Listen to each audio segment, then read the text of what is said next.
2021 жылдың 16 наурызында Шымкент қаласының полиция департаменті есірткі қылмысына қарсы іс-қимыл басқармасының қызметкерлері құқықтық тәртіп жедел профилактикалық іс-шарасын жүргізу барысында бір топ азаматты ұстады. Тексеру барысында 6 адамнан құралған топтың біреуі жалдап тұрып жатқан қала аумағындағы көп қабатты үй пәтерлерінің бірінде 1,5 килограммға жуық синтетикалық есірткі заттары анықталып, тәркіленіп алынды. Осы топтың екеуі полиэтилендік сым қабығына синтетикалық есірткі заттарын белгілі бір мөлшерде өлшеп салып, екі жағын үтікпен қыздыру арқылы тығыз жабыстырып отырған.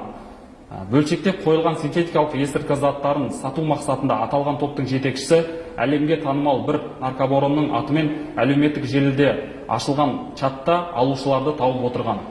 Топтың қалған үшеуі бөлшектелген есірткі заттарын жасырын орындарға қалдырып жүрген.